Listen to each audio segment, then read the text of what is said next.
नमस्कार, मैं डॉक्टर पारुल दुबे हूँ। मैं एक न्यूरोलॉजिस्ट हूँ और गोवा मेडिकल कॉलेज और मणिपाल हॉस्पिटल्स गोवा से अटैच्ड हूँ। आज वर्ल्ड एपिलेप्सी डे और पर्पल मंथ के अवसर पर एपिलेप्सी से जुड़े कुछ कॉमन सवालों के जवाब आप लोगों के साथ डिस्कस करने के लिए आपके सामने आई हूँ। एपिलेप्सी या मिर्गी क्या है? एपिलेप्सी यानी बार बार दौरों का आना, आम भाषा में जिन्हें हम फिट्स या सीजर्स कहते हैं, वो बार बार अगर होते हैं तो उस व्यक्ति को एपिलेप्सी से ग्रस्त कहा जाता है। तो फिट्स या सीजर्स या दौरे क्यों होते हैं, इसका क्या कारण है? इसका सिंपल कारण ये है कि ब्रेन की कोशिकाएं या ब्रेन के सेल्स कुछ समय के लिए अचानक एबनॉर्मली एक्टिवेट हो जाते हैं। मतलब उनके अंदर एबनॉर्मल बिजली प्रवाहित होने लगती है और शरीर के जिस भी हिस्से को वो कंट्रोल कर रहे होते हैं उस हिस्से में वो एबनॉर्मल एक्टिविटी का असर हमें देखने को मिलता है। यही एक मिर्गी का दौरा उत्पन्न करता है। एपिलेप्सी क्या है? एपिलेप्सी का मतलब है दौरों का बार बार आना।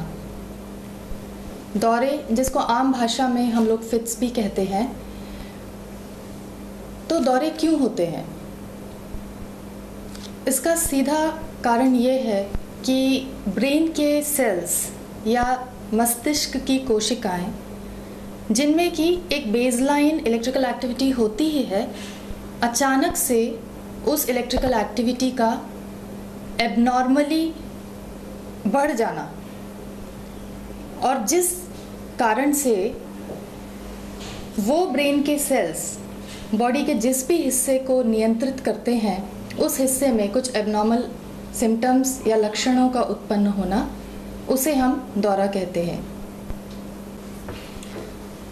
सबसे कॉमन फिट किस तरह का होता है? जो लोग या जिनके परिवारजन इस बीमारी से ग्रस्त हैं, उन्होंने देखा ही होगा कि शरीर अचानक से अकड़ जाता है, दोनों हाथ और दोनों पैर जकड़ जाते हैं और उसमें झटके आने शुरू हो जाते हैं। साथ ही साथ आंखें ऊपर चढ़ जाती हैं, कई बार दांत भींच लिए जाते हैं काफ़ी ताकत के साथ, और दांतों के बीच में जीभ आने से जीभ भी कट जाती है, मुंह से लार गिरने लगती है, और व्यक्ति जहाँ भी होता है उसी जगह पर गिर जाता है। अगर वो किसी ऐसी जगह में है जो सेफ़ नहीं है तो गिरकर उसे चोट भी लग सकती है, और मल या पेशाब भी बाहर निकल जाता है, जिसके बारे में कि व्यक्ति को खुद कुछ पता नहीं होता। आमतौर पर जो बड़े फिट्स जो सबकी नज़र में आते हैं वो इसी तरह के होते हैं। ऐसा बड़ा फिट आने के बाद अक्सर वो व्यक्ति गहरी नींद में चला जाता है और उसके हाथ पैर अब जकड़े हुए नहीं बल्कि बिल्कुल ढीले हो जाते हैं और वह ज़ोर ज़ोर से सांस लेने लगता है। इस समय हो सकता है कि जो उसके मुंह के अंदर सलाइवा यानी थूक वगैरह इकट्ठा हो गया हो वो उसके फेफड़ों में भी चला जाए। तो अक्सर सही स्टेप ये होता है कि जो उसे देखने वाले हैं वो उसे एक साइड में कर दें, जिससे मुंह में इकट्ठा किया हुआ लार बाहर निकल सके और लंग्स में न जा सके। व्यक्ति को उस समय कुछ याद नहीं रहता, वो किसी बात का जवाब नहीं देता, बिल्कुल सुस्त हो जाता है, और कुछ घंटों की नींद के बाद जब वह व्यक्ति उठता है तब उसे उसका पूरा शरीर दुखता हुआ महसूस हो सकता है, उसका सिर दुख रहा होता है, कई बार उल्टियाँ भी होती हैं, और वह उस पूरे एपिसोड को अक्सर ही भूल जाता है। ये तो हुआ उन बड़े दौरों का डिस्क्रिप्शन जो आसानी से सबको दिखते हैं, पर ब्रेन के कुछ हिस्सों में, छोटे हिस्सों में एबनॉर्मल इलेक्ट्रिकल एक्टिविटी उत्पन्न होने की वजह से कई तरह के छोटे फिट्स भी आ सकते हैं, जो अक्सर आम जनता को दिखते नहीं और वो समझ भी नहीं पाते कि ये एक्चुअली फिट्स हैं। जैसे कि कई फिट्स जो मस्तिष्क के टेम्पोरल लोब में उत्पन्न होते हैं, उसमें अचानक से ऐसा हो सकता है कि व्यक्ति अचानक से एक बहुत तेज़ डर महसूस करे, वो जाके आसपास वाले को एकदम से डर के आतंकित होके पकड़ लेता है।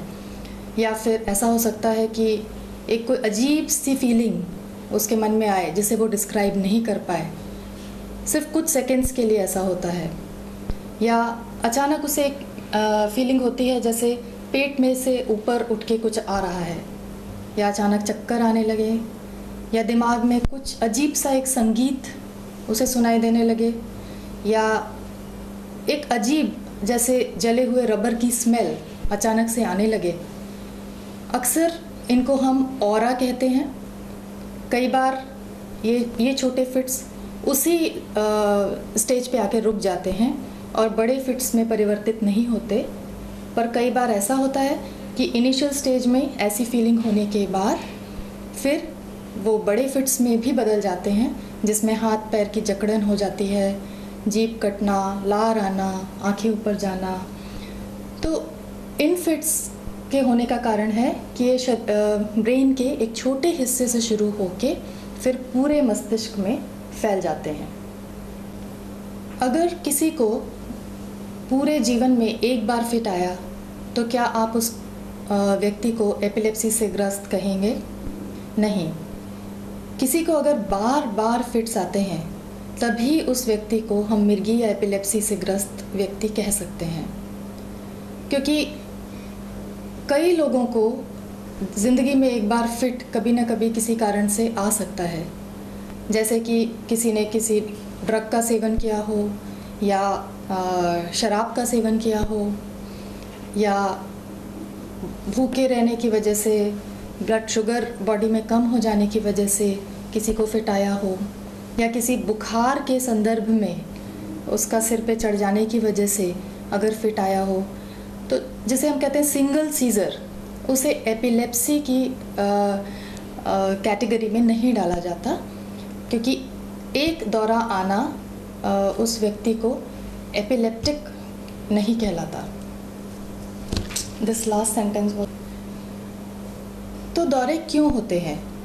अभी मैंने कहा कि दौरे इसलिए होते हैं कि मस्तिष्क में या ब्रेन में एबनॉर्मल इलेक्ट्रिकल एक्टिविटी हो जाती है। तो एबनॉर्मल इलेक्ट्रिकल एक्टिविटी क्यों हो जाती है? कई बार तो ये किसी कारण से होती है, जैसे किसी को ब्रेन में खून की नस ब्लॉक हुई, या ब्रेन में किसी तरह का इन्फेक्शन जैसे कि टीबी, या कीड़े की गठान कॉमनली इंडिया में देखी जाती है, न्यूरोसिस्टिसर्कोसिस, या किसी को ब्रेन में ब्लीड हुआ, खून रिस गया, या ब्रेन ट्यूमर होने की वजह से। ऐसे कई कारण हैं जिनकी वजह से ब्रेन में इलेक्ट्रिकल एक्टिविटी एबनॉर्मल हो जाने के सर्किट्स डेवलप हो जाते हैं। पर कई केस ऐसे होते हैं, और ज़्यादातर केस ऐसे होते हैं जिसमें कोई कारण नहीं होता। उनके ब्रेन के इलेक्ट्रिकल सर्किट्स कुछ एबनॉर्मली कनेक्टेड ही होते हैं। इस वजह से टाइम पर, समय समय पर एबनॉर्मल इलेक्ट्रिकल एक्टिविटी जनरेट होने की वजह से दौरे उत्पन्न होते हैं। तो एपिलेप्सी से ग्रस्त व्यक्ति को कितनी बार दौरा पड़ेगा, ऐसा कुछ भी कहना मुश्किल है। कुछ लोगों को साल में एक बार दौरा होता है, किसी को 5 साल में एक बार दौरा होता है, किसी को दिन में कई बार दौरे होते हैं, महीने में कुछ बार दौरे होते हैं। तो ये इस बात पे डिपेंड करता है कि उनकी एपिलेप्सी किस तरह की है, और हर व्यक्ति का दौरों का पैटर्न अलग अलग होता है।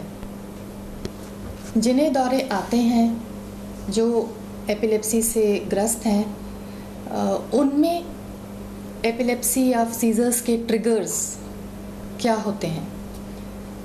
जैसे नींद पूरी ना होना, ब्लड में शुगर की कमी होना, यानी लंबे समय तक भूखे रहना, या चकाचौंध वाली लाइट्स में जाना, फ्लैशिंग लाइट्स जो कि डिस्को पब्स में होती है, या अंधेरे में टीवी देखने के समय जिस तरह की फ्लैशिंग लाइट्स रहती हैं वो दौरों को ट्रिगर कर सकती हैं। कोई ड्रग्स या शराब का सेवन करना, उससे भी दौरे ट्रिगर हो सकते हैं। किसी को अगर फिट्स आते हैं और उसे ऊपर से कोई इन्फेक्शन हो जाए, कोई वायरल इन्फेक्शन हो जाए, टाइफॉइड हो जाए, तो उनको भी उस बीमारी के दौरान ज़्यादा फिट्स आ सकते हैं। स्ट्रेस की वजह से और लेडीज़ में पीरियड्स के दौरान कुछ सीजर्स ऐसे होते हैं जो पीरियड्स के दौरान, मेंस्ट्रुअल साइकिल के दौरान बढ़ जाते हैं। ये भी फिट्स के कॉमन ट्रिगर्स हैं। मिर्गी से संबंधित बहुत सारी धारणाएं भारतीय समाज में हैं। बहुत से लोग ये सोचते हैं कि जिसे भी मिर्गी है वो मानसिक रूप से सबनॉर्मल या विक्षिप्त होता है। ऐसा बिल्कुल नहीं है। सिर्फ वो लोग या वो बच्चे जो किसी डेवलपमेंटल डिले या बर्थ इंजरी, जन्म के समय उनके ब्रेन में किसी तरह की चोट पहुंची हो, ऑक्सीजन की या ग्लूकोज की कमी हुई हो और उनका डेवलपमेंट समय के अनुसार न चला हो, वो बच्चे, उनको फिट्स भी हो सकते हैं। ऐसे लोगों में मेंटल सबनॉर्मेलिटी होती है, लेकिन बहुत सी एपिलेप्सीज इस तरह की होती हैं जो बिल्कुल नॉर्मल इंटेलिजेंस वाले लोगों में होती हैं। तो एपिलेप्सी का होना हमेशा ये नहीं इंडिकेट करता कि वह व्यक्ति मेंटली किसी और से कम है या पीछे है। एपिलेप्सी बहुत ही कॉमन बीमारी है। भारत में करीब 1 करोड़ लोगों को यह बीमारी है। बहुत से लोग सोचते हैं कि ये भगवान के किसी श्राप की वजह से होती है, जबकि ऐसा नहीं है। जैसे किसी को डायबिटीज़ होती है, किसी को ब्लड प्रेशर होता है, उसी तरह मिर्गी भी एक मेडिकल बीमारी है। वो किसी श्राप की वजह से नहीं होती।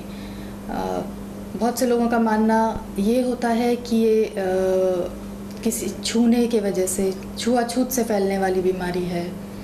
खांसने से इसके कीटाणु फैल जाते हैं। ये भी एक बिल्कुल गलत धारणा है। ऐसा बिल्कुल नहीं है। ये कोई इन्फेक्शस बीमारी नहीं है जो छुआछूत से या खांसने से फैलेगी। शादी करने के बाद एपिलेप्सी या मिर्गी के दौरे कम हो जाते हैं, ये भी एक गलत धारणा है। ऐसा बिल्कुल नहीं होता। जब कोई दौरा आए उस समय उस व्यक्ति को प्याज सूंघाना, उसके मुंह में कोई मेटालिक ऑब्जेक्ट या चम्मच डाल देना या जूता सूंघाना, उससे फिट रुकता है, ये भी एक बिल्कुल गलत सोच है। फिट तो अपने आप ही रुकता है, उसमें प्याज सूंघाने, जूता सूंघाने से कोई फ़र्क नहीं पड़ता। एपिलेप्सी जिसे है वो व्यक्ति एक नॉर्मल जीवन नहीं जी सकता, ऐसा भी बहुत लोग सोचते हैं। जबकि बहुत से सक्सेसफुल लोग, रादर सेलिब्रिटीज़ ऐसे हुए हैं जिन्हें एपिलेप्सी है, पर उन्होंने दुनिया में अपना नाम बनाया।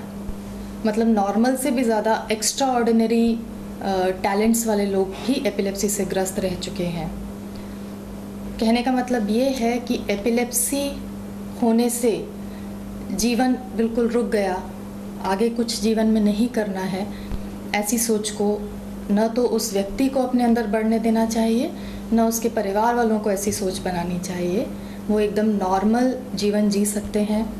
जिन लड़कियों को एपिलेप्सी है वो शादी कर सकती हैं, उनके बच्चे अक्सर 90% ऑफ द टाइम्स नॉर्मल ही होते हैं। तो एपिलेप्सी को एक लाइफ का लिमिटिंग फैक्टर समझना आज की दुनिया में तो बिल्कुल ठीक नहीं है, क्योंकि हमारे पास इतनी दवाएं हैं जिनसे हम अक्सर ज़्यादातर फिट्स को काफ़ी हद तक कंट्रोल में रख सकते हैं।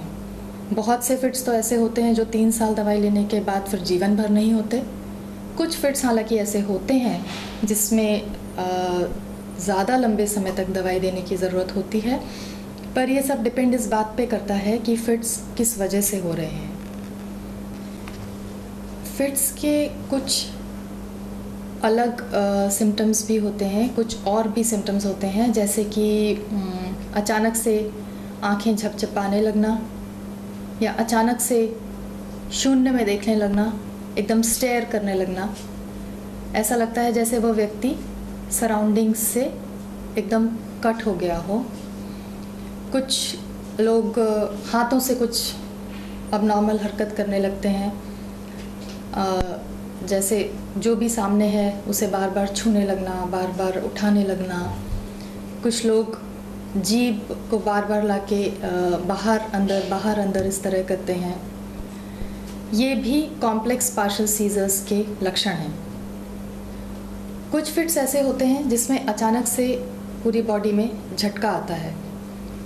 ऐसा अक्सर कुछ एपिलेप्सीज़ जैसे जुवेनाइल मायोक्लोनिक एपिलेप्सीज़ में देखा जाता है। सुबह के समय जब वह व्यक्ति उठता है, मान लीजिए ब्रश कर रहा है तो उसके हाथ से ब्रश झटके से छूट जाना। अगर हाथ में कप पकड़ा है तो कप एकदम से छूट जाना।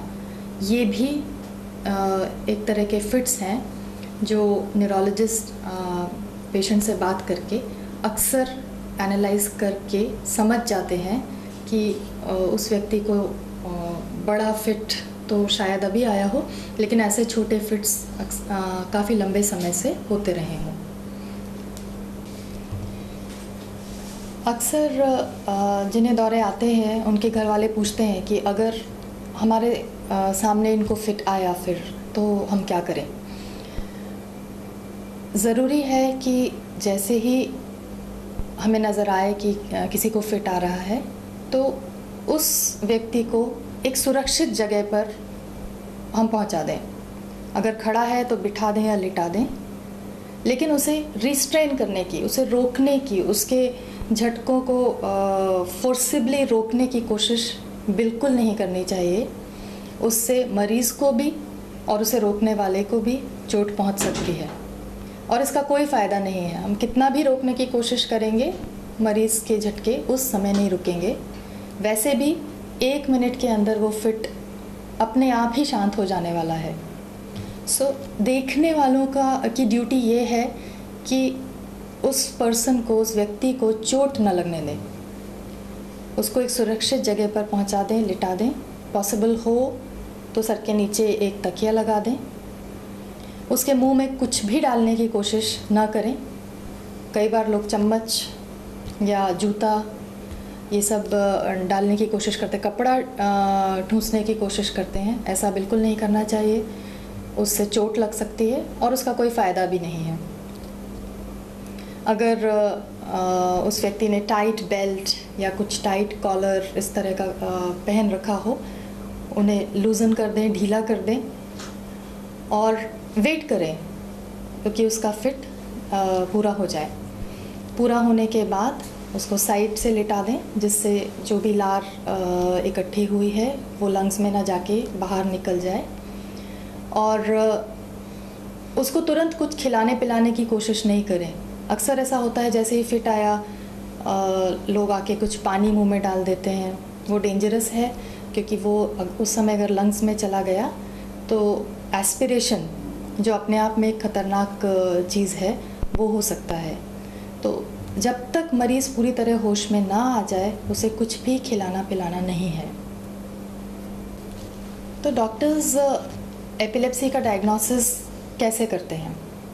सबसे ज़रूरी तो होता है पेशेंट के सिम्टम्स को समझना।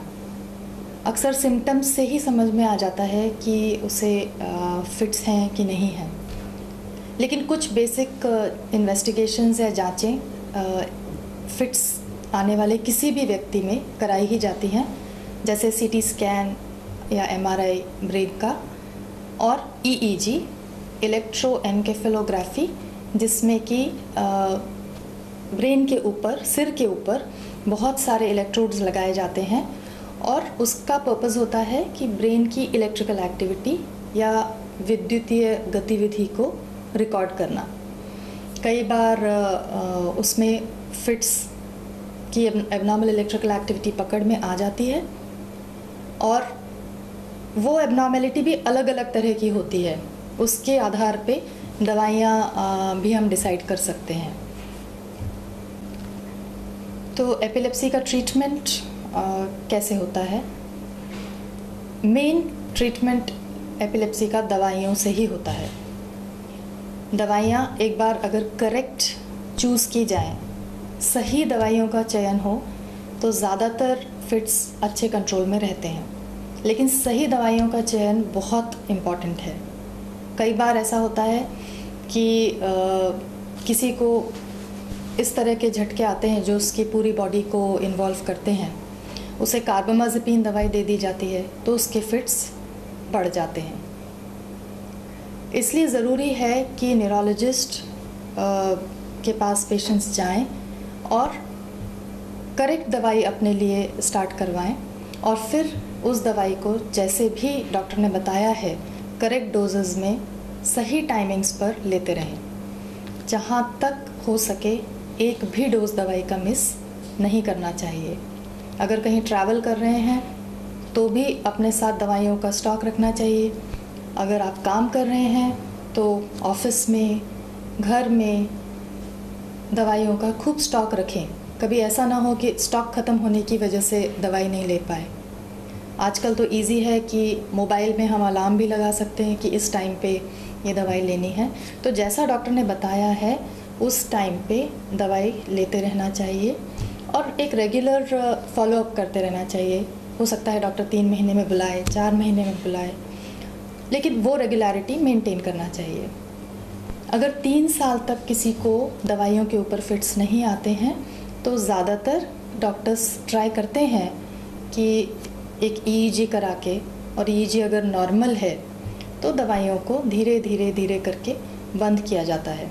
बहुत से मरीज़ ऐसे होते हैं जिनको कि फिर से दवाइयों की ज़रूरत नहीं पड़ती, पर जैसा मैंने पहले भी कहा था कुछ एपिलेप्सीज़ ऐसी होती हैं जिसमें लंबे समय तक दवाई देनी पड़ती है। जैसे किसी को ट्यूमर है या किसी को स्ट्रोक हुआ तो उसके ब्रेन में हमेशा के लिए एक ऐसा एरिया बन गया है, फोकस बन गया है जहाँ से फिट्स उत्पन्न हो सकते हैं। उन लोगों में दवाई बंद करना थोड़ा मुश्किल होता है। 75 to 80% पेशेंट्स तो दवाइयों से अच्छे रहते हैं, पर अबाउट 20 to 30% के फिट्स कई दवाइयाँ देने के बावजूद भी कंट्रोल में नहीं आ पाते। तो ऐसे लोगों के लिए अब जो ऑप्शंस सामने हैं उसमें से एक बहुत ही इम्पॉर्टेंट चीज़ है एपिलेप्सी सर्जरी। जिन लोगों के फिट्स बराबर और सही दवाइयाँ लेने के बावजूद भी अंडर न्यूरोलॉजिस्ट केयर कंट्रोल में नहीं आ पा रहे हैं तकरीबन 1 साल तक, उन लोगों को एपिलेप्सी सर्जरी का ऑप्शन दिया जाता है। लेकिन एपिलेप्सी सर्जरी का ऑप्शन दे देना मतलब ही ये नहीं है कि ब्रेन की सर्जरी कर दी जाएगी। वो कुछ गिने चुने इंस्टीट्यूट्स में होता है, कुछ गवर्नमेंट और कुछ प्राइवेट इंस्टीट्यूट्स में इंडिया में होता है। अब काफ़ी ज़्यादा किया जाने लगा है। तो पहले उसमें मरीज़ को एडमिट करके कई तरह के इन्वेस्टिगेशंस करके ये तय किया जाता है कि ब्रेन का कोई एक एरिया उन फिट्स को पैदा कर रहा है क्या। अगर ऐसा होता है, अगर फिट्स किसी एक ही एरिया से उत्पन्न हो रहे होते हैं तो सर्जरी का डिसीजन लिया जाता है, और सर्जरी का डिसीजन पेशेंट से डिस्कशन के साथ ही होता है। एकदम से नहीं है कि हमने सोचा कि एपिलेप्सी सर्जरी की बात की है पेशेंट से तो सर्जरी करना ही करना है। कई बार एपिलेप्सी सर्जरी के बाद ब्रेन के उस एरिया को निकाल देने के बाद जिससे फिट्स उत्पन्न हो रहे थे, बहुत से लोग बिल्कुल फ्री ऑफ सीजर्स हो जाते हैं। लेकिन ऐसा हमेशा नहीं होता। कई बार कुछ लोगों की दवा कम हो जाती है और कई बार ऐसा भी होता है कि फिट्स कम नहीं होते। तो जैसा रिस्क किसी भी सर्जरी में है वो एपिलेप्सी सर्जरी में भी है। लेकिन जिनके फिट्स दवाओं से कंट्रोल नहीं हो पा रहे हैं उनके लिए एक बहुत ही अच्छा ऑप्शन आज अवेलेबल हो गया है। अगर आपको एपिलेप्सी है तो आपके रिश्तेदारों को या जो आप दोस्तों को, सहकर्मियों को, ऑफिस के कलीग्स को आप बताएं कि आपको एपिलेप्सी है, क्योंकि कभी ऐसा हो सकता है कि आपको फिट ऑफिस में आ जाए, तो एटलीस्ट वो सही तरीके से आपकी केयर कर सकें। ऐसा ना करें कि मुंह में चम्मच डालने लगें, आपको रिस्ट्रेन करने की कोशिश करने लगें। दूसरा, अगर आपके बच्चे को एपिलेप्सी है तो उसकी टीचर को ज़रूर बताएं, और टीचर को ये भी बताएं कि मान लीजिए कभी फिट आ जाए तो उन्हें क्या करना है। ये चीज़ें इम्पॉर्टेंट हैं। जो बच्चे जिन बच्चों को एपिलेप्सी है वो नॉर्मल स्कूल्स में जाते हैं, और जाना ही चाहिए। अगर उनकी इंटेलिजेंस बिल्कुल नॉर्मल है तो नॉर्मल स्कूल्स अटेंड करते हैं, बट टीचर्स को पता होना चाहिए कि फिट्स आने की स्थिति में उन्हें क्या करना है। जिसे भी एपिलेप्सी है वो न्यूट्रिशियस डाइट लें, और किसी भी तरह के ड्रग्स, अल्कोहल से दूर रहना ही उनके लिए ठीक है। रेगुलर स्लीप आवर्स रहें उनके। बहुत ज़्यादा फ्लैशिंग लाइट्स को अवॉइड करें, क्योंकि कुछ एपिलेप्सीज़ होती हैं जो फ्लैशिंग लाइट्स में से ट्रिगर हो जाती हैं। और डॉक्टर के बताए अनुसार रेगुलरली दवाई लेते रहें। और एपिलेप्सी किसी को है तो क्या वो ड्राइव कर सकता है, तैराकी कर सकता है? अक्सर हम लोग ये कहते हैं कि अगर दवाइयों पर रहते हुए 6 महीने तक किसी को फिट नहीं आया तो ड्राइविंग और स्विमिंग अलाउड है। लेकिन फिर भी स्विमिंग या किसी भी ऐसी एक्टिविटी में जहाँ चोट लगने की संभावना हो सकती है, अगर ऐसे व्यक्ति किसी को साथ लेके जाएं तो अच्छा है। ये थी थोड़ी जानकारी एपिलेप्सी और फिट्स के बारे में, जो कॉमन सवाल मरीज़ों और उनके घर वालों के मन में आते हैं। मैं बस ये कहना चाहती हूँ कि एपिलेप्सी एक लाइलाज बीमारी नहीं है। दवाइयों से और बहुत सारी छोटी छोटी बातों का ध्यान रखने से काफ़ी हद तक इसका इलाज संभव है। और एपिलेप्सी होने का मतलब ये बिल्कुल नहीं है कि वो समाज से अलग कोई लोग हैं। एपिलेप्सी के साथ एक सामान्य जीवन जीना बिल्कुल संभव है। इसके लिए आप बस अपने डॉक्टर से करेक्ट सलाह लेते रहें। Wishing you all the best.